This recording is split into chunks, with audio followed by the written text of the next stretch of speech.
It was a clear evening on October 21, 1978. The sky was painted with hues of orange and purple as the sun set over Melbourne, casting a serene glow over the city. A young pilot named Frederick Valentich took off from Melbourne, Australia, in his Cessna 182L single-engine aircraft. The aircraft roared to life as it ascended into the twilight sky, embarking on what was supposed to be a routine journey. His destination was King Island, a short flight across the Bass Strait. The waters below shimmered under the fading light, guiding his path. This was a routine flight for the 20-year-old pilot, an experienced flyer with hundreds of hours of flight time under his belt. He meticulously checked his instruments, ensuring everything was in order. He was also an avid believer in UFOs, often discussing sightings with his family. His fascination with the unknown was well known among his close ones. Little did he know, this flight would become one of aviation's most enduring mysteries. The calm evening would soon take a turn for the inexplicable. Valentich maintained radio contact with air traffic control in Melbourne. Everything seemed normal. The controllers monitored his progress, ensuring his flight was on track. Then, about 7:06 p.m., Valentich reported seeing a strange object in the sky. His voice carried a mix of curiosity and concern as he described the sight. He described it as a large unknown aircraft with 4 bright landing lights. The lights were unlike anything he had seen before, piercing through the night. Air traffic control had no other aircraft in the area. The radar screens were clear, showing no signs of any other planes nearby. They could not explain what Valentich was seeing on his radar. The mystery deepened as the minutes ticked by, leaving everyone involved puzzled and concerned. Melbourne. It is approaching now from due east towards me, Valentich radioed, his voice calm but curious. He described the object as long with a shiny metallic surface. It was unlike anything he had ever seen before, and he couldn't help but feel a mix of intrigue and unease. He couldn't make out its shape in the fading light. The object seemed to be playing a cat-and-mouse game with Valentich, approaching his aircraft then moving away. It was almost as if it was teasing him, testing his reactions. Its movements were erratic, unlike any aircraft he had seen before.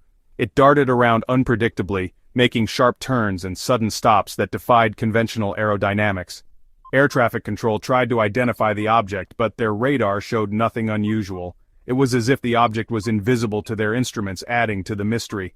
They asked Valentich to describe what he saw. He said it was flying at about 1,000 feet above him and seemed to be toying with him, circling above his plane. The object's behavior was both fascinating and unnerving. Valentich's breathing could be heard becoming more rapid over the radio. The tension in his voice was palpable, hinting at the growing anxiety he felt. The young pilot was clearly starting to get concerned.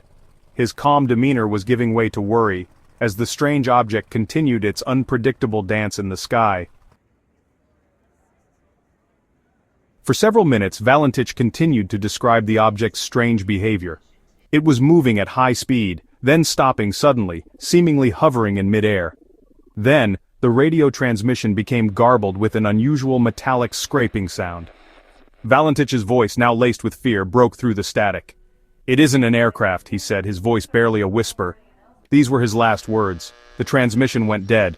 An extensive search and rescue operation was launched immediately. Ships and aircraft scoured the waters of the Bass Strait for any sign of Valentich or his plane. Despite days of searching, no trace of the aircraft was ever found. The official investigation concluded that Valentich's fate was unknown, but for many the explanation was far more extraordinary. Section 4. The Search for Answers. The disappearance of Frederick Valentich sent shockwaves through Australia and beyond. It was a mystery that captivated the public's imagination and left many questions unanswered. It became a global news story, fueling speculation about what happened that night. The media frenzy was unprecedented, with every new detail scrutinized and debated. Some theories suggested mechanical failure or spatial disorientation. These were plausible explanations, but they didn't satisfy everyone. Others pointed to Valentich's fascination with UFOs, suggesting he staged his disappearance. This theory gained traction among those who knew of his deep interest in extraterrestrial phenomena. But the most compelling theory, and the one that continues to intrigue researchers today, is that Valentich encountered something truly out of this world. This idea has kept the mystery alive for decades. Years later, declassified government files revealed that the Australian Department of Transport, which initially dismissed the UFO theory, had conducted a serious investigation into the possibility of an unidentified flying object being involved. This revelation added a new layer to the mystery. The files contained numerous reports of UFO sightings in the area around the time of Valentich's disappearance. These reports have only deepened the intrigue and speculation surrounding the case. Section 5. Proof of alien abduction? The Valentich disappearance remains one of the most perplexing aviation mysteries of all time. Did Frederick Valentich fall victim to a tragic accident? Was his disappearance a hoax? Or did he become a captive of something not of this world?